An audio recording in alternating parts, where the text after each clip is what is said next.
उलमाए ज़वील एहतराम, सादात, मशाइख, हाज़िरीन अहले सुन्नत व जमाअत, अस्सलामु अलैकुम व रहमतुल्लाहि व बरकातुहू।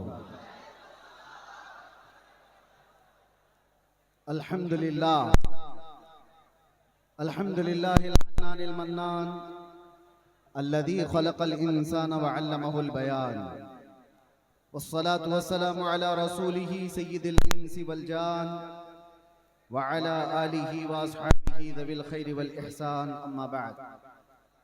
फ़अऊज़ु बिल्लाहि मिनश शैतानिर रजीम, बिस्मिल्लाहिर रहमानिर रहीम।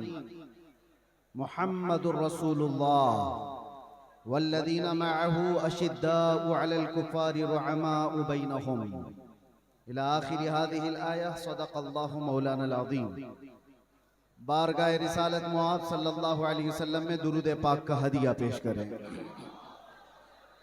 अल्लाहुम्मा सल्लि अला सय्यिदिना मुहम्मदिन मअदनिल जूदि वल करम व आलिहि व अस्हाबिहिल किराम व इब्निहिल करीम व बारिक व सल्लिम सलातन दाइमतन सरमदन अबदा।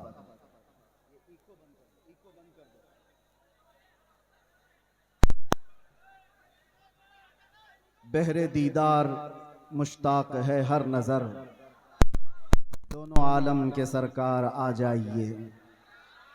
चांदनी रात है और पिछला पहर, दोनों आलम के सरकार आ जाइए। सिदरतुल मुंतहा, अर्श व बाग़े इरम, हर जगह पड़ चुके हैं निशाने कदम। अब तो एक बार अपने गुलामों के घर, दोनों आलम के सरकार आ जाइए। हेलो, सुना है आप हर आशिक के घर आप लोग जरा हैंगर से नीचे उतर जाइए। हम माफी चाहेंगे हजरत, थोड़ा लोहा का पंडाल है, तार अगर किसी को भी कुछ हुआ तो उसका जिम्मेवार हम लोग नहीं होंगे। आप लोग लोहा का फ्रेम से नीचे उतर जाए, बड़ी मेहरबानी होगी। कहीं से भी कोई तार अगर ग्राउंड किया तो पूरा लोहा का पंडाल है, इसमें पूरा करंट आ जाएगा।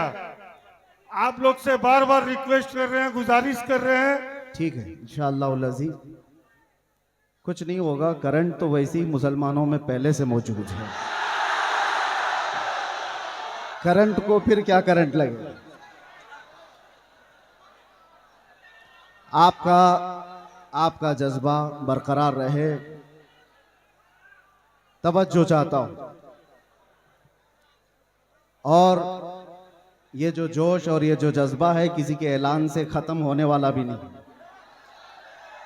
हमें पता है, हर दिन हम देखते आ रहे हैं, इसलिए कि दीवानगी और वो भी हुजूर पाक सल्लल्लाहु अलैहि वसल्लम के नाम पर हो। पूरी दुनिया अपनी ताकत जमा करके भी उस दीवानगी को रोक न सकी। 14 सदियां गुजर गई हैं, इस तूफान का रास्ता कोई रोक ना सका। इसी को इकबाल ने बहुत पहले ही कहा था, थमता न था किसी से सैले रवा हमारा, कुछ बात तो है कि मिटती नहीं हस्ती हमारी। सदियों रहा है दुश्मन दौरे ज़मा हमारा। मेरे अजीज़ों, आज हम उर्से कायदे अहले सुन्नत में हाजिर हैं। आप हजरात जिस अंदाज से भी सुनना चाहें मैं सुनाता हूँ, खड़े होकर के, बैठ करके, सो करके, जिस तरह से भी है, और खामोशी से या चीखते चिल्लाते, आपकी अपनी मर्जी के मुताबिक। अब यहाँ पर किसी को क्या कहें कि बैठ जाओ, जगह हो तो बैठे, कहीं जगह है ही नहीं तो क्या बैठा है। इसलिए जो जहाँ खड़े हैं वहीं खड़े रहें। हाँ, इतना मैं कह सकता हूँ कि कुर्सी वाले कुर्सी छोड़ दें तो अच्छा होता है। हम भी बहरहाल एक बार दुरूद पाक पढ़ लें। अल्लाहुम्मा सल्लि अला सय्यिदिना मुहम्मदिन मअदनिल जूदि वल करम व आलिहि व अस्हाबिल किराम व इब्निहिल करीम व बारिक व सल्लिम। मैं बयान के लिए आ रहा था, उससे कबल ही मुझे बैठ जाइए।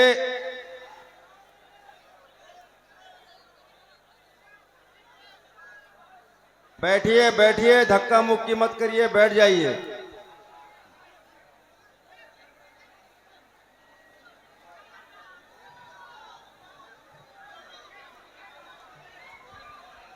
अरे भाई आप बैठिए तो, अरे अपने मेहमान की कद्र कीजिए, बैठ जाइए। आप मेहमान आपसे मुखातिब, बैठ जाइए, बैठिए, जल्दी कीजिए, 1 सेकंड में बैठ जाइए, जल्दी कीजिए।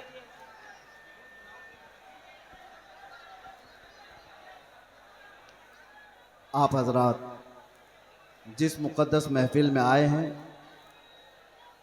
उसकी तरफ तवज्जो करते हुए, और ख़ास तौर पर ये मिंबर जो होता है ये मिंबर रसूल कहलाता है। मैं तमामी नौजवानों से कहता हूँ कि अदब अगर बरकरार नहीं है तो फिर इस तरह के जलसे में हाजिर होने का मतलब भी नहीं निकलता, वाह, कोई फ़ायदा नहीं होता। यही वजह है, मुझे अभी आने से पहले ही हमारे असीर मुफ्ती आज़म हिंद सईद नूरी साहब किबला ने कहा था थोड़ा ठंडी तकरीर कीजिए। अब आप मुझे बताएं ऐसे माहौल में कौन ठंडी तकरीर करता है? वाह वाह वाह वाह। और इसी वजह से हम जलसों में जाना कम भी कर चुके हैं कि ये मजमा संभलने को संभलता नहीं और वक्त ज़ाया होता चला जाता है। बहरहाल आज जिस कायदे अहले सुन्नत के उर्स में हम हाजिर हैं, मैं थोड़ा ही वक्त लूँगा। एक ही बात मैं कहूँगा, पिछले 3 दिन से आपने उनकी सीरत पर बहुत कुछ सुना होगा। उलमा, खुतबा, शोरा, यहाँ पर बहुत सारी चीज़ें आपको सुना कर जा चुके हैं, लेकिन मैं अपनी ज़िंदगी में आज महसूस करता हूँ, पल पल घड़ी घड़ी अगर किसी की याद आती है मुश्किलात में तो वह अरशदुल कादरी जैसे कायद की याद आती। आज उम्मत को जिस कायद की ज़रूरत है वो अरशदुल कादरी जैसा कायद था, जो उलमा को मुत्तहिद करे, मरबूत करे, सियासत में हमारी क़ियादत को एक नाम तक पहुँचाए, हमारे मिली मसाइल को कमरे के अंदर बैठ करके हल कर सके, वो एक दूसरे पर तीखे निशाने करने वालों पर जा करके सुलह मुसालहत की बात कर सके। वो कायद आज हमें नज़र नहीं आता जो कायदे अहले सुन्नत के अंदर खूबियाँ थी। हैरत होती है कि इतने तबलीगी दौर, इतने तबलीगी सफ़र करते हुए वो किताबें किस वक्त लिखते थे। उनके कलम में अल्लाह ने ऐसी बरकत रखी थी। एक बात मैं आपको बताता हूँ, अल्लाह ताला जिससे दीन की खिदमत लेता है उसकी ज़िंदगी के वक्त में अल्लाह बरकत देता है। वो थोड़े से वक्त में बहुत कुछ काम करके जाता है। आम लोगों से ये मुमकिन नहीं होता। अल्लामा अरशदुल कादरी अलैहि रहमत व रिजवान ने जो एक क़ियादत का अच्छा चेहरा पेश किया, काश आज उम्मत को फिर से एक वैसा कायद मिल जाए। अहले सुन्नत व जमाअत के दरमियान एक ऐसा ऊंचा चेहरा जिसके जलजला और ज़ेरो ज़बर से पूरी दुनिया आज तक कांपती है, जिसका जवाब नहीं दिया जा सका है। आप जमशेदपुर वाले जो नई नस्ल है, जो नए नौजवान हैं, यंगस्टर्स, जिन्होंने उस कायदे अहले सुन्नत को देखा नहीं है, आप आज की दुनिया में जी रहे हैं। तुम्हारी ये खुशबख्ती और सआदत की बात है कि पूरी दुनिया में जिसने अहले सुन्नत व जमात का दर्द लेकर के तबलीगी सफर किए वो तुम्हारी जमीन पर आराम कर रहा है, वो इसी जमशेदपुर में आराम कर रहा है। आप क्या समझते हैं मोहल्ले में बैठ करके 4 लोगों की इस्लाह कर लेना ये क़ियादत नहीं है। मैं जा करके देख करके आ रहा हूं, मिस्र में, तुर्की में, वहां तक भी ये पहुंचे हुए हैं अपने अहले सुन्नत का दर्द लेकर के। हद तो ये हुई कि जब मैं आपकी तारीख में ये पढ़ा 1982 में आप तेहरान भी चले गए, ईरान, इनकलाब ईरान के बाद जो ईरान के हालात सख्त हो गए थे। क्यों गए मियां? आप सुन्नी आलिम हैं, शियों के मुल्क में क्यों गए? इसलिए नहीं गए थे कि शियों से लिफाफे लेकर आए और अपना महल बनाए, बल्कि इसलिए गए थे कि तेहरान में 5 लाख सुन्नी मुसलमान जीते थे। उनके मुस्तकबिल की फिक्र करके हिंदुस्तान से वो ईरान पहुंचे थे। ईरान के सुन्नियों को एक मस्जिद बनाने की इजाजत नहीं दी जा रही थी, तो दर्द ईरान के सुन्नियों को नहीं, हिंदुस्तान में बैठे अरशदुल कादरी के दिल धड़क रहे थे। उम्मत का दर्द हो तो क़ियादत आती है। और एक बात, मैंने आप ही के अशार से अपनी गुफ्तगू का आगाज किया। सबसे मेरी पसंदीदा नात अकेले में जब भी मैं सुनता हूं, सबसे ज्यादा अल्हम्दुलिल्लाह आला हजरत की नातों के बाद अरशदुल कादरी अलैहि रहमा की ये नात इसलिए कि ऐसा है कि ये हम जेल में भी गुनगुनाते थे तो तसल्ली होती थी। बहरे दीदार मुश्ताक है हर नजर, दोनों आलम के सरकार आ जाई। चांदनी रात है और पिछला पहर, दोनों आलम के सरकार आ जाइए। ये वो कहता है जिसका दिल बाराह रास मुस्तफा से जुड़ा हुआ होता है, जिसकी दिल की धड़कनें मेरे आका के इश्क में धड़क रही हो, वो इस तरह की तमन्नाएं करता है। और एक बात मैं आपको बताऊं, बहुत सारे लोगों को देख करके आप कंपेयर ना करना। जिसके सीने में सच्चा इश्क रसूल होगा, उसके दिल में ऑटोमेटिक उम्मत का दर्द भी होगा। ये लाजिम चीज है। जो नबी से बेपनाह मोहब्बत करता है, बाय डिफॉल्ट जिसको कहते हैं ना, ऑटोमेटिक उसके अंदर उम्मत की मोहब्बत और उम्मत का दर्द आ ही जाता है। वो ऐसा नहीं है, ऐसा नहीं है कि उम्मत को तोड़ने की बात कर रहा होता है और रसूलुल्लाह की सीरत बयान कर रहा होता है। झूठा होगा। नबी से मोहब्बत करने वाले की सबसे पहली अलामत बयान की गई है। मेरे आका ने खुद फरमाया, मल्लम यहतम बिअमरिना फलैसा मिन्ना। जो इस हाल में सुबह किया कि मेरी उम्मत का ख्याल नहीं किया, वो मेरी उम्मत में से नहीं है। हुजूर ने फरमाया, जो उम्मत मुस्तफा का ख्याल नहीं करता, हुजूर फरमाते हो मुझ में से नहीं है। और जो रसूलुल्लाह से मोहब्बत करता है, उसे उम्मत का दर्द सताता है, उम्मत का दर्द सताता है। अल्लामा अरशदुल कादरी रहमतुल्लाह ताला अलैह की जिंदगी को पढ़ो ऐ नौजवानों। कितनी जगहों पर वो सफर करते चले गए। उस जमाने में जब टेक्नोलॉजी इतने उरूज पर नहीं थी, असबाब इतने नहीं थे। आज हमें वक्त बचाने के लिए इतने पापड़ बेलने पड़ते हैं। मैं अपनी बात कर रहा हूं, मैं कहीं जा करके अपने सफर की दास्तानें नहीं सुनाने का कायल नहीं हूं, लेकिन फिर भी मैं आपको बताऊं कि सफर को बचा बचा करके वक्त के लिए आज हम इतनी कोशिश करते हैं, फिर भी अपने घर को वक्त नहीं दे पाते।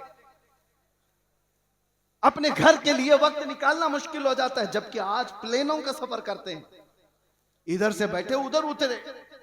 और ये वो अशखास, वो नुफूस कुदसियां हैं जिन्होंने कई कई दिनों तक बसों के और ट्रेनों के सफर किए थे, और फिर भी उम्मत के दरमियान जाकर के खिदमत इस्लाम का वो हक अदा किया जो आज प्लेनों का सफर कर करके भी 100 लोग नहीं अदा कर सकते, नहीं कर सकते। वो दर्द था उम्मत का। मैं मेरे वालिद गिरामी रहमतुल्लाह ताला अलैह से अल्लामा अरशदुल कादिर रहमतुल्लाह अलैह के मुतालिक बहुत बचपन में सुना था, जब मेरी उम्र अभी मुश्किल से 7-8 साल रही होगी। उस वक्त से सुनते आए जब अभी मदरसे की दहलीज पर कदम भी नहीं रखे होंगे। हाँ, किस वजह से सुनते थे? वो कसरत से सरकार मुफ्ती आजम हिंद का और हुजूर हाफिज मिल्लत का जिक्र करते, और अल्लामा अरशदुल कादिर रहमतुल्लाह अलैह के मुतालिक बताया कि कर्नाटक की सरजमीन पर, कर्नाटक की सरजमीन आप ऐसा समझे कि आज के दौर में भी इल्मे दीन से शगफ रखने वाली उतनी वहां पर कौम आबाद नहीं है। आज भी ऐसे हालात हैं। उस जमाने में फरमाते थे, मेरे वालिद के एक खत लिखा था खाली, और उस खत की बुनियाद पर वो जानते भी नहीं थे हमें। आ गए स्टेशन पर आकर के पूछने लगे कि फला मौलाना ने खत लिखा था मुझे, मैं यहां आया हूं। पता पूछते हुए मस्जिद तक पहुंचे, और मुसलसल कई दिन तक वहां पर ये फरमाया करते थे, कई मस्जिदों के सिलसिले में फिक्र, कई मदरसों के मुतालिक फिक्र। और आज उनका एक दर्द में एक जुमले में बताता हूं, उलमा समझ जाएंगे, उलमा समझ जाएंगे। बड़े बड़े कायदीन, माफ करें मैं किसी को टॉन्ट नहीं करना चाह रहा, बड़े बड़े पीर बने, कुछ भी बने, उम्मत का दर्द नहीं है तो उनके लिए ये जुमला है। अल्लामा अरशदुल कादिर रहमतुल्लाह अलैह ने, और वो जिसके लिए कहा था वो भी कोई आम आदमी नहीं थे, वो अपने जमाने के बहुत बड़े खतीब थे, बहुत बड़े खतीब थे जिनका तूती बोलता था हिंदुस्तान में। उसके बावजूद अल्लामा अरशदुल कादरी उनको खत में लिखते हैं कि उम्मत के हालात के सिलसिले में अगर आप खामोश रहे तो आपकी बेदारी के लिए मैं क्या कर सकता हूं। तो जुमला कितना प्यारा है। फरमाते काश मुझे सूरे इसराफील मुस्तार मिल जाती। फरमाते हैं इसराफील अलैहिस्सलाम की सूर मुझे उधार में मिल जाती, वो फूंक फूंक करके मैं हंगामा महशर बता कर देता आपको बेदार करने के लिए। ये दर्द था मेरे अजीजों, दर्द था। आज जरूरत है इस भोली भाली उम्मत को इस तरह से ऐसी आवारा छोड़ने की बजाय इनके रास्ते तय किए जाए, इनके रास्ते तय किए जाए। मेरे अजीजों, जो हालात यहां पर बने हुए हैं उस सिलसिले में भी मैं आपसे कहूं किस तरह के हालात बने। आज अगर अल्लामा अरशदुल कादरी होते तो ये चुप्पी और खामोशी तो नहीं होती। कम से कम मैं जो बोलना चाह रहा, हमारे उलमा जेलों में बंद हैं, उनके सिलसिले में आवाज कोई क्यों नहीं उठाता। बरेली शरीफ खानदान आला हजरत तौकीर रजा साहब आज तक अंदर हैं और कमर गनी उस्मानी साहब 4 साल से अंदर हैं। किसी को डर लगता है तो अलग बात है कि इनके नाम ले लिए उनके नाम ले लिए, हमारे लिए मामलात ना आ जाए। तुफ है तुम्हारी ऐसी सोच पर। उम्मत मुस्तफा का वो हिस्सा है या नहीं, टुकड़ा है या नहीं। मेरे आका फरमाते हैं मसलुल मुमिनी का मसली जसदिन इज़ा इश्तका अदुन तुदाअ लहु साइरुल जसद बिस्सहरी वल हम्मा। मोमिन की मिसाल ऐसी है कि जैसे एक जिस्म के कई आज़ा, एक जिस्म के कई आज़ा, अगर बुखार आए तो हाथ में भी तकलीफ होगी, पैर में भी तकलीफ होगी, सर में भी दर्द होगा। मोमिन की मिसाल ऐसी है कि एक मोमिन को दर्द होगा तो सारे मोमिनों को दर्द होना चाहिए। बेशक सारे मोमिनों को दर्द होना चाहिए।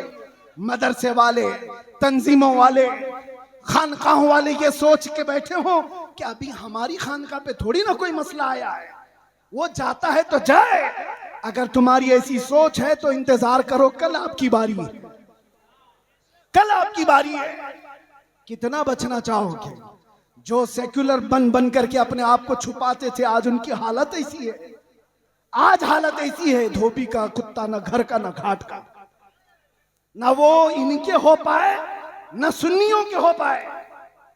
इसीलिए मुसलमानों, आज जो जरूरत है तुम्हारे अंदर, बाकी मैं किसी और को बेदार करने नहीं आया। बड़े बड़े लोग मौजूद हैं, बड़े बड़े लोग हैं। नौजवान जो मुझे सुनते हैं उनसे अब एक ही बात कहता हूं, अब शायद तुम ढूंढते रह जाओ, दूसरा अरशदुल कादरी मिलेगा नहीं। वाह वाह, जो तुम्हारी क़ियादत करे। अरे हमें नहीं मिलता, तुम्हें क्या मिलेगा? सुभान अल्लाह। दर्द है, इसलिए बोल रहा हूं, दर्द है कि इन मामलात में, उम्मत के मामलात में, जो अपने घर से निकल करके हर जगह जाता था, वो कौन है आज? कौन है? मदारिस इस्लामिया पर कुछ आंच आए तो कोई बात करने वाला? सुभान अल्लाह। पिछले 1 साल से ज्यादा हो गया होगा, अल जामिअतुल अशरफिया मुबारकपुर, जो अजहर हिंद कहलाता है, किस तरह की मुसीबतों से गुजर रहा है सारे उलमा को पता है, सारे उलमा जानते हैं। जामिया अशरफिया मुबारकपुर, जिसने हिंदुस्तान को बड़े बड़े कायदीन दिए, अल्लामा अरशदुल कादरी भी उसी के खोशाचीन है। आज अशरफिया के ऊपर क्या हालात हैं आपको पता नहीं है? उलमा तो जानते होंगे हुकूमत की कैसी सख्तियां हैं। बिना तनख्वाह लिए हुए वो कई महीनों से वहां खिदमत कर रहे हैं, उनकी तनख्वाहें बंद कर दी गई, रोक दी गई।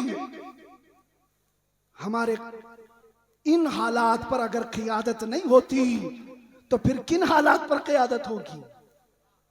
किन हालात पर क़ियादत होगी? मिंबरों पर एक दूसरे के अमामे खींचने पर। तवज्जो चाहता हूं, रईसुल कलम हमेशा ये चीज पसंद फरमाते थे कि उम्मत का दर्द रखने वाला कोई आलिम किसी खित्ते का हो, वो मेरे घर के बच्चों से ज्यादा अजीज है। उनका ये दर्द जो मैंने महसूस किया। आज अपनों के लिए अलग मसाइल, गैरों के लिए अलग मसाइल, ये नहीं था उनके घर। मैंने आयत इसीलिए पढ़ी, जरकानी साहब अभी जो कह रहे थे कि अल्लामा अरशदुल कादरी रहमतुल्लाह ताला अलैह की सीरत पर उनका ये जुमला सोने के हरफों से लिखने के काबिल है। अपनों से गैरों से मुकाबला हो तो डट जाइए, अपनों से मुकाबला हो तो हार जाइए। यह जुमला आसान नहीं है, प्रैक्टिकल बहुत मुश्किल है। और यही कुरान का मफहूम है, अशिद्दाउ अलल कुफ्फारी रुहमाउ बैनहुम। सहाबा की यही सिफत थी, वो सख्त थे तो गैरों के लिए और आपस में नरम दिल थे। ऐसे नरम दिल, ऐसे रहम दिल थे। सख्ती उन लोगों पर करनी चाहिए थी जो मेरे नबी की शान में भौंकते हैं, ना ये कि मुसलमानों के लिए। जब से ये चीजें हमारे अंदर बदल गई तो हमारे हालात भी ऐसे तितर बितर हो गए। आज देखो, कोई भी आकर के, एक छोटा सा लीडर भी मुसलमानों की छोटी सी टुकड़ी को काट के लेके चला जाता है। हर जगह यही हालात है, हर जगह यही हालात है। मुझे किस मसले पर बात करूं ये समझ में नहीं आता।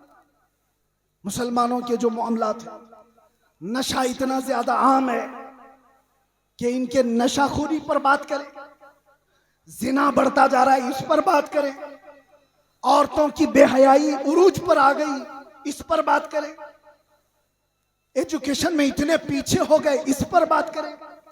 समझ में नहीं आता, हजार मसाइल है हमारे, किन मसाइल पर बात करें। आखिर में जाकर के हमारा जो दर्द है वो इस नुक्ते पर पहुंचता है। इनको एक एक मसले का इलाज करते रहोगे, जिंदगी तमाम हो जाएगी, बीमारियां बढ़ती चली जाएंगी। बीमारियां बहुत हैं लेकिन इलाज एक ही है। उम्मते मुस्तफा का इलाज एक ही है, वो इलाज का नाम है कि मोहम्मद से वफा तूने तो हम तेरे हैं। वो एक ही इलाज।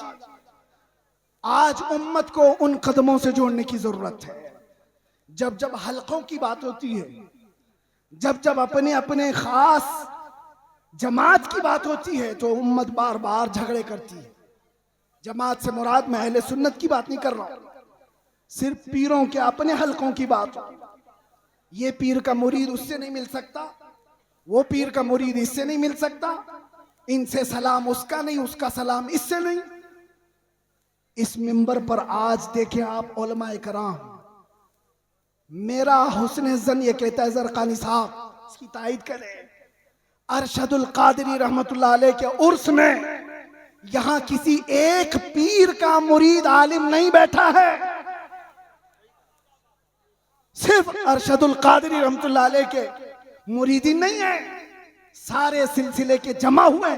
इसलिए जमा हुए हैं कि उन्होंने अरशदुल कादरी रहमतुल्लाह ताला अलैह की सीरत को देखा है कि यहां पर छांटा नहीं जाता, यहां पर जमा किया जाता, इसलिए जमा हुए। बाकी तो डर लगता है, इनके भी स्टेज खास हैं सबके, हमें पता है, मैं खुलकर बोल रहा हूं।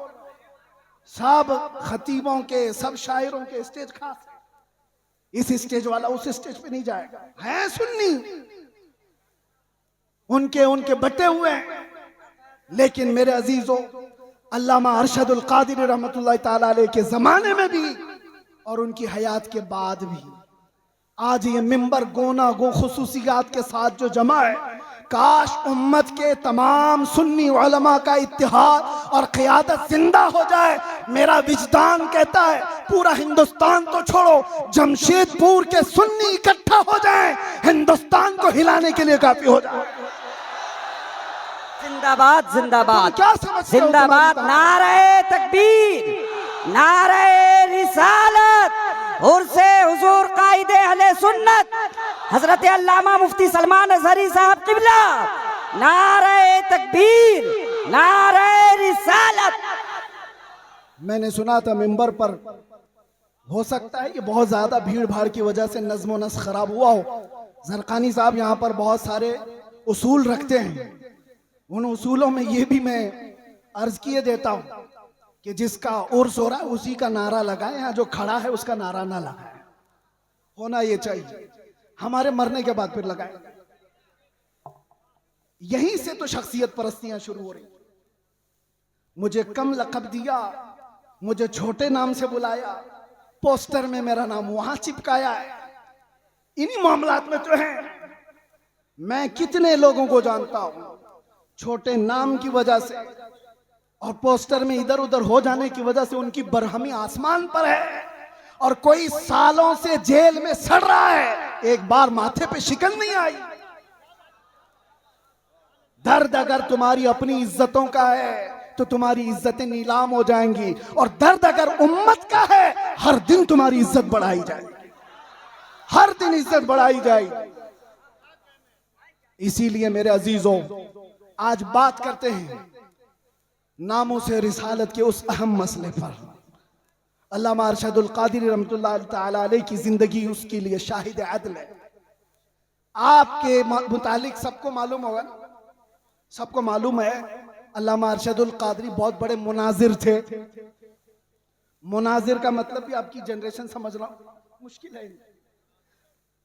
डिबेट में ऐसे माहिर थे कि सामने वाले को चित कर देते। लेकिन ये मुनाजरे किसके लिए होते थे?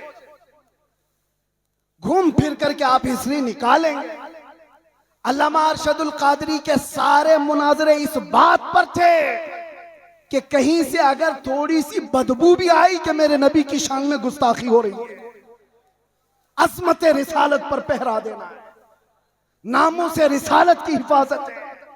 मुनाजरे इसलिए नहीं होते कि चमक जाएं, मुनाजरे इसलिए नहीं होते कि अपने नाम रोशन कर लें, मुनाजरे अज़मत रिसालत के दिफा के लिए हुआ करते थे, और वह हक अदा किया अल्लामा अरशदुल क़ादिरी रहमतुल्लाह अलैह। हक है। मैं जामिया अशरफिया मुबारकपुर में जब पढ़ने के ज़माने में था, मैंने सुना था अपने एक उस्ताद से कि हुजूर हाफिज मिल्लत के साथ अल्लामा सफ़र पर थे। अल्लामा अरशदुल क़ादिरी एक छोटी सी किताब हुजूर हाफिज मिल्लत लेकर चल रहे थे, और लखनऊ का शायद सफ़र था, और रास्ते में अल्लामा अरशदुल क़ादिरी रहमतुल्लाह अलैह उसको पढ़ते रहे, उसके बाद रखे। बाद में पहुंचने के बाद जिस साहब के घर पर मेहमान थे, हुजूर हाफिज मिल्लत भी वहां गए। पूछा कि मौलाना अरशदुल क़ादिरी किताब कहाँ है, वो जो साथ लेकर चले थे? कहा हुजूर मैं तो लेना भूल गया, छूट गई, ट्रेन चली गई। हुजूर हाफिज मिल्लत को वो किताब की ज्यादा जरूरत थी, बहुत शदीद जरूरत थी। आप नाराज हो गए, कहा इतनी भी किताब का आप ख्याल नहीं कर पाए, साथ में सफर। कहा कि हुजूर थोड़ा सा वक्त दे दें, थोड़ा सा वक्त दे दें, किताब के मुतालिक कुछ ना कुछ करूं। फरमाया कि जो किताब उन्होंने ट्रेन में बैठकर मुताला किया था, पूरी किताब लिख करके हुजूर हाफिज मिल्लत को दे दी।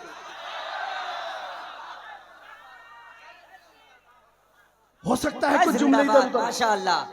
कहा गजब की जहानत। अब यहां रुक करके भी मैं एक बात बताता हूं, कचरे लोगों के दिमाग इतने नहीं चलते।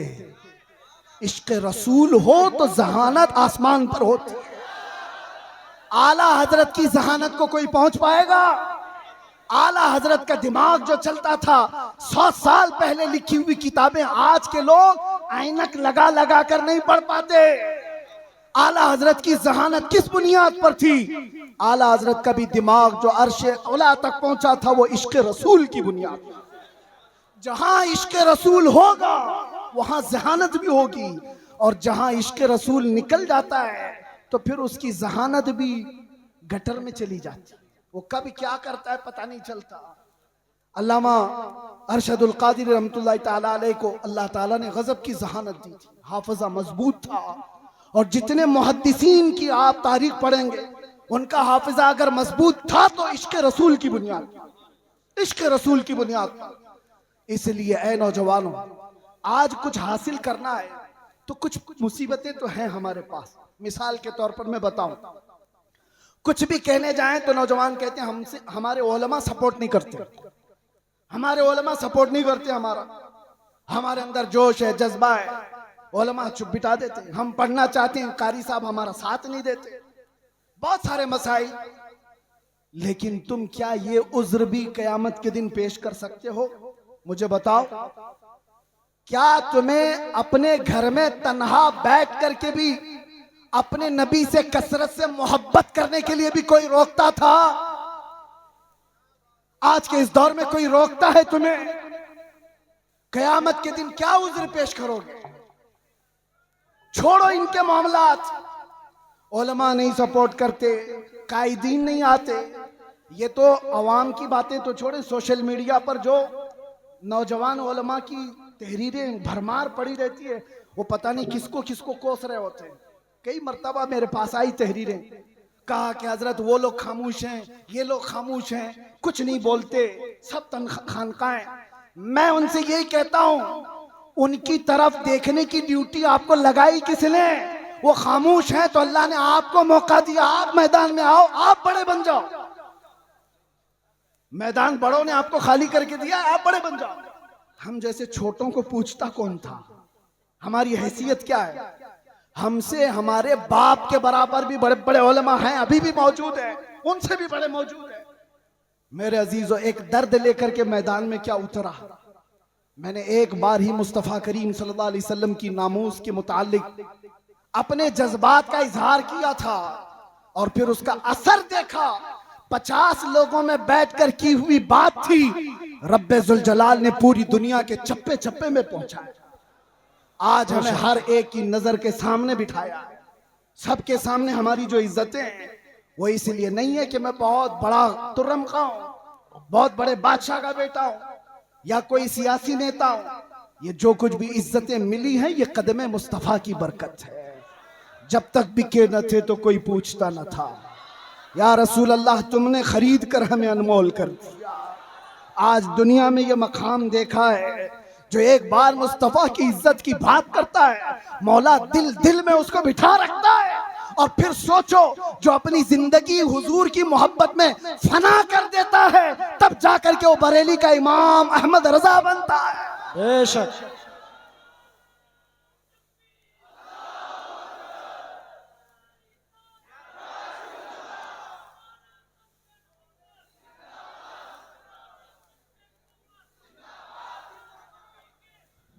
मैं दो चंद बातें बस आपकी सीरत से अख्ज करके, वैसे जो सुनाना था घर वाले ज्यादा बेहतर जानते हैं घर की बात।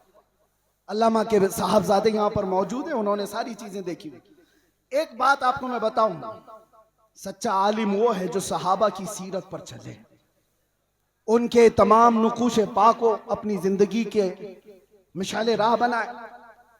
हुजूर सैयदना अबू बकर सिद्दीक रज़ियल्लाहु ताला अन्हु का हाल ये था, सुनेंगे आप थोड़ी देर। आप जब खलीफा बने, दिन रात काम इतने थे और घर में जो तनख्वाह आती थी, बैतुल माल से आपके घर में तनख्वाह आ रही थी। ये पहली मर्तबा सारे सहाबा ने बैठ करके फैसला किया कि खलीफतुल मुस्लिमीन को कुछ तनख्वाह मुकर्रर कर दी जाए ताकि वो खिलाफत के कामों को खुशी से अंजाम दे सके। तनख्वाह आती थी। एक दिन ऐसा हुआ कि उनकी बीवी ने कहा, सिद्दीक अकबर की बीवी कहती है, कभी तो कुछ तर ग़िज़ा खा लीजिए, कभी कुछ तर ग़िज़ा खा लीजिए, खजूर खा लें, कभी शहद खा लें। हजरत अबू बकर सिद्दीक फरमाते हैं, मेरी बेगम इतने पैसे हैं कहां मेरे पास कि मैं शहद खरीदूं, मैं घी खरीद करके लाऊं। ये वक्त के खलीफतुल मुस्लिमीन सैयदना अबू बकर सिद्दीक की बात कर रहा हूं। बीवी ने कहा, आप मत घबराएं, मैंने जमा करके रखे हैं, मेरे पास है, मैं ला करके देती हूं। हजरत अबू बकर सिद्दीक ने कहा, लाओ। आपकी अहलिया ने एक पोटली में कुछ पैसे रखे हुए थे, ला करके दे दिया। हजरत अबू बकर सिद्दीक ने गिना, वो कुछ सिक्के थे। पूछा, ये तेरे पास कहां से आए? बीवी ने मुस्कुरा कर कहा, वो छोड़िए, जो तनख्वाह आती है ना आपकी बैतुल माल से, मैं घर का राशन ला करके थोड़ा थोड़ा अलग निकाल करके रख दिया करती थी, थोड़ा थोड़ा जमा करके। औरतों की आदत है बचा के रखने की। तो हजरत अबू बकर सिद्दीक की बीवी कहती है, मैं थोड़ा थोड़ा बचा कर रखती थी, वो आज इतनी हो गई है, इससे आप जाइए शहद खरीद लीजिए, घी खरीद लाइए। हजरत अबू बकर सिद्दीक कहते हैं, बहुत अच्छा, ला। ले करके जाते हैं, बैतुल माल में पूरा माल जमा कर दिया और फिर सहाबा को बुला करके कहा, आज के बाद से मेरी इतनी तनख्वाह कम कर दी जाए, इसलिए कि ये माल मेरे घर में ज्यादा आ रहा है, इतना माल मेरे घर में ज्यादा आ रहा है। सैयदना अबू बकर सिद्दीक रज़ियल्लाहु ताला अन्हु ने जब ये फरमाया सहाबा अश अश कर रह गए, इतना माल तो कोई भी छुपा के रख सकता था। ये वाकया बयान करने के बाद अब मैं आपसे कहता हूं, इसका अक्स मैंने जिंदगी में पाया है एक कायदे अहले सुन्नत अरशदुल कादरी की जिंदगी में। मेरे अजीजों, उनके बड़े साहबजादे यहां बैठे हुए गुलाम रब्बानी साहब फरमाते हैं अल्लामा के घर में पोते की विलादत हुई थी, शायद यही पोते होंगे, कहां है? पोते की विलादत हुई थी और इनकी वालिदा छठी मनाना चाह रही थी। छठी होती है, मदरसे से मुत्तसिल मकान है, तो छठी जब हो रही है, औरतें कुछ खाना पकाना कर रही होंगी, तो देग की जरूरत थी पानी जमा करने के लिए। तो इनकी वालिदा मोहतरमा अल्लामा की अहलिया मदरसे के मतबख से वो देग मंगवाई सेक्रेटरी से या किसी से बोलकर कि आज हमारे घर में कुछ फंक्शन है, उसमें पानी जमा करना है, या जो भी मंगवा करके अपने घर में रखा और पानी भरा। पानी आता भी नहीं था जैसे वो बताते। अचानक दोपहर को या जिस वक्त आमद हुई अल्लामा अरशदुल कादरी की घर में, उन्होंने देखा पहली नजर में, अपनी अहलिया से पूछा ये कहां से आया पानी, और ये देग तो मदरसे की लगती है। अहलिया ने कहा हाँ, घर में आज छठी है, पोते की विलादत हुई, मैंने मंगवा लिया। आपने ठोकर से पूरा पानी इधर गिरा दिया और कहा फौरन के फौरन ले जाकर के मदरसे में जमा करो, और जितनी देर इसका इस्तेमाल किए उतनी देर की रसीद काट करके मदरसे में जमा करो, और कोई छट्टी पट्टी नहीं होगी घर के अंदर। अगर कौम की अमानत का 1 रुपया भी मेरे घर में इस्तेमाल होगा, मेरे घर में इस्तेमाल होगा, तो वो मेरे लिए हराम है, हराम।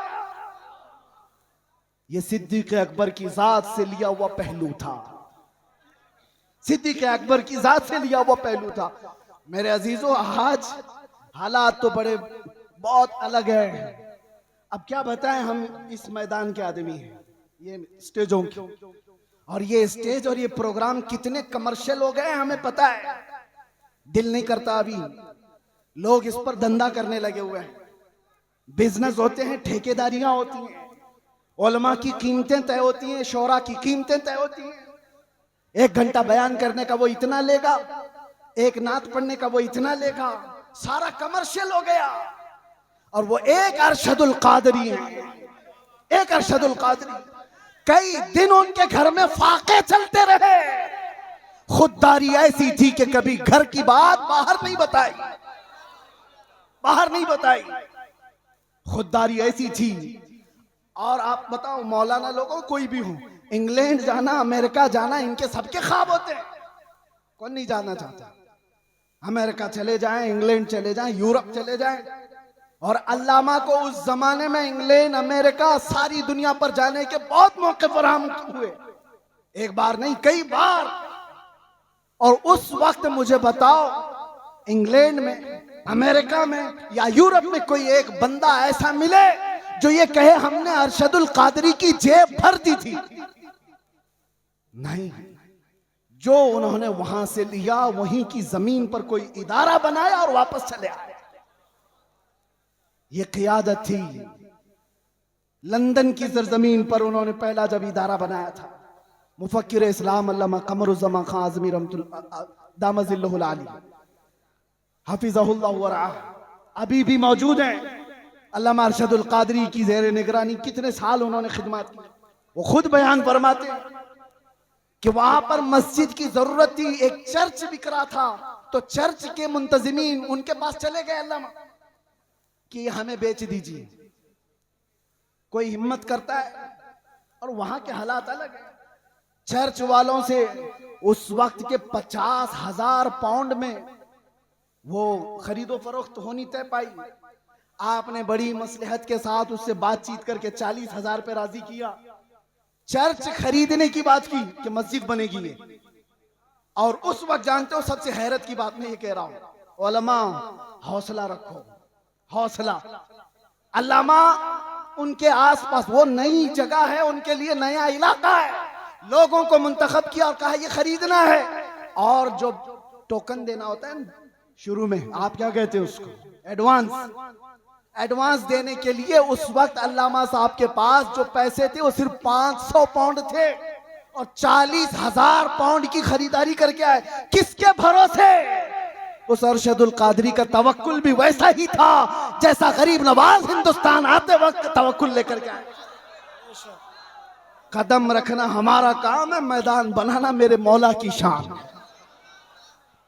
कदम रखा और आज एक नहीं, दो नहीं, दसियों मसाजिद और इदारे इंग्लैंड की सरजमीन पर कायम है। वर्ल्ड इस्लामिक मिशन जो अल्लामा अरशदुल कादरी की बनाई हुई तंजीम थी, जो पूरी दुनिया में, अरे हम अजहर में तक देखा, हमने देखा जामे अजहर तक वो चले गए। सद्दाम यूनिवर्सिटी जब बन रही थी उसमें भी आपका बड़ा किरदार है। बगदाद गए, तेहरान गए, कितने ममालिक के सफर किए। और जब उनको अपने भोले भाले जवानों का दर्द सताता था कि ये तबलीगी जमात के चक्कर में पड़ जाएंगे, तो दावत इस्लामी का क़याम भी आपकी ईमा पर हुआ था। अल्लामा अरशदुल कादरी रहमतुल्लाह ताला अलैह का। और एक बात ये भी मैं बताता हूँ, वो तहरीक खूब फल रही है, फूल रही है और फले फूले, लेकिन किसी तंजीम और तहरीक के फलने फूलने में उसके बानी के इखलास की बहुत ज्यादा जरूरत होती है। और वो इखलास अरशदुल कादरी का हर जगह पर नजर आता है। हाफिज मिल्लत का इदारा यूं ही कायम नहीं है। सीमेंट और गारे की इमारतें बनाना बहुत आसान है, अशरफिया बनाना आसान नहीं है। क्यों? सिर्फ इमारतें बनाने का नाम आप मत समझ लें इदारे हैं। उसकी एक मिसाल मैं आपको बताऊं, काबा कितना है, कितने बाय कितना है, आप जाके नाप के देख लो। आज हिंदुस्तान में वो कोई भी हो, एक छोटा सा मिडिल क्लास का आदमी भी अपने खर्चे से, जितने में उसका घर नहीं बनता उससे कम खर्चे में काबा बना सकता है। 4 कोने बनाने हैं, ना कोई डिजाइन करना है, ना खिड़कियां, ना अंदर डेकोरेशन, बन तो जाएगा। इतने सदियों से कोई काबा क्यों नहीं बनाता? क्यों नहीं बनाता? आप समझो काबा सिर्फ ये 4 दीवारी और 4 कोने का नाम नहीं है। तुम बना तो लोगे, करोड़ों दिलों को खींचने की कशिश कहां से लाओ? ये कहां से आती है? ये इमारतों के बनाने में नहीं आती, वो मुखलिसीन की बरकत हुआ करती है। जामिया अशरफिया मुबारकपुर आज भी फल फूल रहा है और एक दो नहीं, हजारों उलमा वहां से निकले। उसकी हर ईंट में पसीना नहीं, हाफिज मिल्लत का खुलूस लगा हुआ है। इसी तरह जिन तहरीकों पर अल्लामा अरशदुल कादरी रहमतुल्लाह ताला अलैह की दुआएं रही, वो फल रही है, फूल रही है। इखलास जिसके अंदर लगा रहेगा उसमें बरकत भी ज्यादा रहेगी, तादेर व कायम रहेगा। ये चंद बातें थी। अब एक और बात उलमा के सिलसिले में, अल्लामा रहमतुल्लाह ताला अलैह उनके इस्लाह का तरीका देखा। उनको भी अपने जमाने में कुछ लोगों से शिकायतें थी, तो उन्होंने स्टेज पर आकर के गाली गलौज करके इस्लाह नहीं की। उनको भी बहुत सारे लोगों से कई मसले हुए, लेकिन उनके खुतूत गवाह हैं कि उन्होंने दूसरे उलमा की इस्लाह कैसे की। उनके लिखे हुए खत आज भी गवाह हैं। जब उनको किसी की इस्लाह करनी होती तो क्या लबो लहजा इस्तेमाल करते थे। ये उम्मत का दर्द रखने वाला कह सकता है, उम्मत का दर्द रखने वाला। एक वाकया इस पर शाहिद अदल है। बकी बिन मुखल्लद एक बड़े मुहद्दिस अंदलुस के रहने वाले, इन्होंने तकरीबन 1300 सहाबा की हदीसें किताब में जमा की थी। मुस्नद बकी बिन मुखल्लद वो जाया हो गई। बकी बिन मुखल्लद का मैं एक बार आपको तस्करा सुना देता हूं, ताकि अब ये उलमा के लिए मसला है। इस जिम्मेदार स्टेज से मुझे एक पैगाम देना था। बकी बिन मुखल्लद को एक शौक था जिंदगी में, वो इमाम अहमद बिन हंबल से मुलाकात का, उनसे हदीस सुनने का।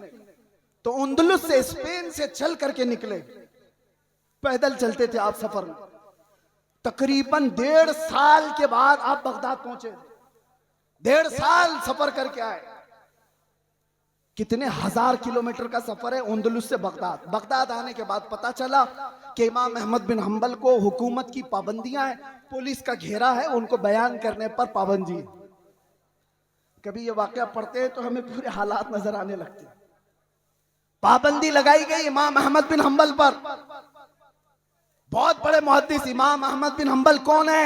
जिनको 5 लाख हदीसें रसूलुल्लाह की याद थी, वो इमाम अहमद बिन हंबल की बात कर रहा हूं।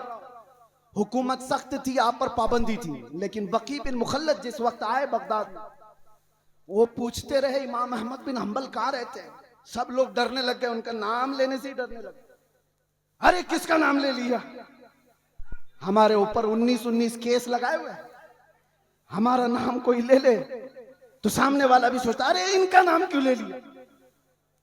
एक तजुर्बे की बात बता रहा हूं, जिसके ऊपर हुकूमत की सख्तियां होती हैं वैसी ही कौम उसको दूर करने लगती है।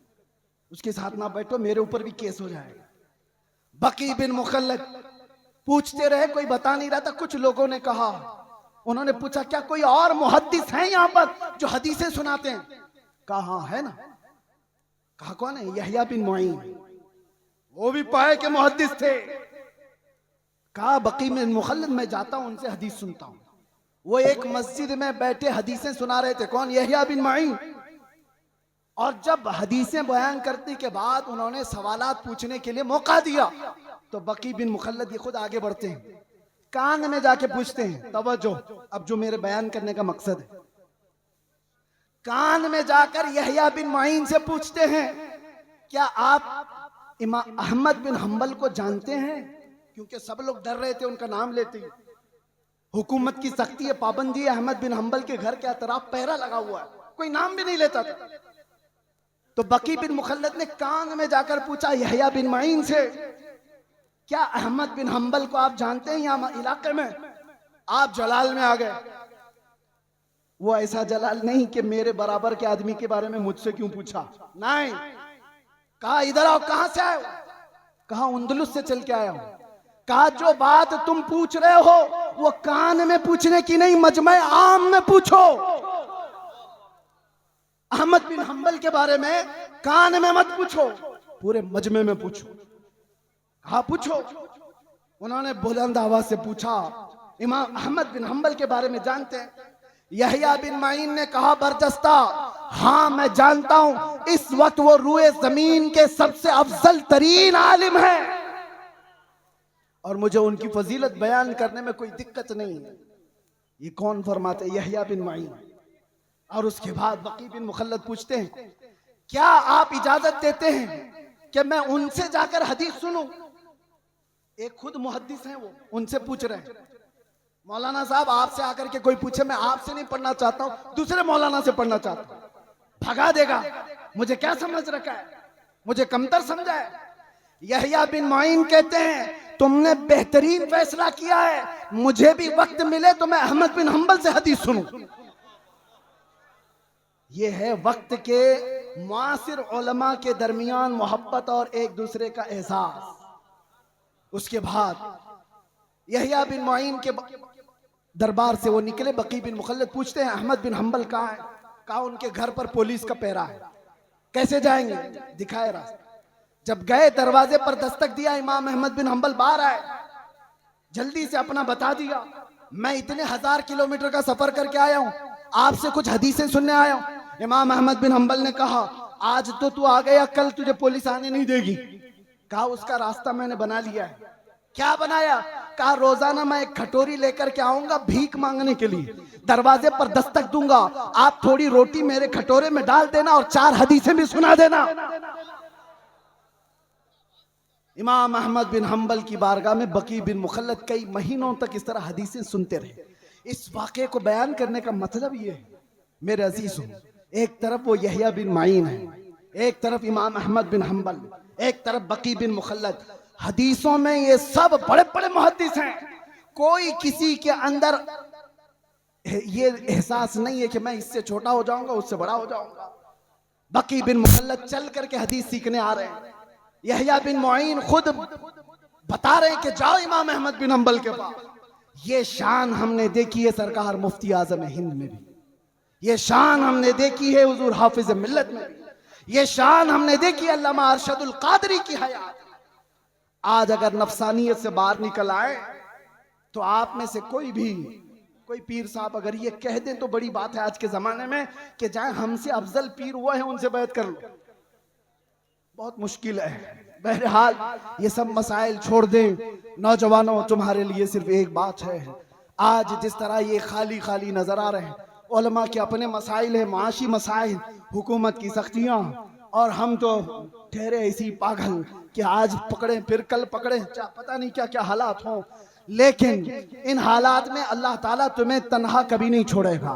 यह उम्मत मुस्तफ़ा को सुबह क़यामत तक रहना है, सुबह क़यामत तक ये आबाद रहेगी। टेंशन इस्लाम के खत्म होने का नहीं है। आपको डर ये नहीं पालना है कि कुरान खत्म हो जाएगा, इस्लाम खत्म हो जाएगा, कभी नहीं खत्म होगा। टेंशन इसका लेना है कि तुम्हारे अपने ईमान का क्या होगा। इस्लाम का कुछ नहीं होगा, कुरान का कुछ नहीं होगा, अल्लाह उनका मुहाफिज है। तुम्हारे अपने ईमान का क्या होगा। ये बहते हुए सैलाब में चले जाओगे या जोरदार आंधियों में तुम अपना ईमान बेच दोगे। आज के हालात इस बात का सवाल करते हैं। नौजवानों, तुम अपना ईमान इतना कमजोर ना कर लो कि तुम्हें वक्त की दौलतमंद खरीद ले, तुम्हें कोई डर खरीद ले, तुम्हें कोई डरा धमका करके ईमान से दूर कर दे। इतना कमजोर ईमान मत पालो। अब हमारे पास कायदीन बार बार नहीं आएंगे, वाज़ो नसीहत करने वाले भी नहीं आएंगे। हो सकता है मदरसे आगे चल करके मुश्किलात का सामना करें। ये मिंबर की भी इज्जतें दाव पर लगी हुई हैं। आज ये सजा है, कल क्या पता। अल्लाह सदा कायम रखे, शाद रखे, आबाद रखे। लेकिन बातिल कुव्वत की नजरें इस पर है। इसलिए मैं आपसे कहता हूं, एक चीज है जो 100 साल पहले हमें इमाम अहमद रजा फाजिल बरेलवी दे करके गए थे और ये सुना कर गए थे, जिसके पास ये होगा उसे फिक्र नहीं होगी, डर नहीं होगा। आप सबको ईमान पे मरने की फिक्र है या नहीं? सबको ईमान पे, इस्लाम पे दुनिया से जाना है कि नहीं जाना है? लेकिन कैसे जाओगे? बड़े बड़े डरते हैं इस बात पर कि आखिरी वक्त कैसा आएगा। लेकिन आला हजरत बरेलवी वाले कहते हैं, एक बात याद रख लो, तुम्हारे लिए पक्का है कि इस्लाम के साथ जाओगे। वो क्या है? उन्हें जाना, उन्हें माना, न रखा गैर से काम, लिल्लाहिल हम्द मैं दुनिया से मुसलमान गया। लब्बैक या रसूल अल्लाह, लब्बैक।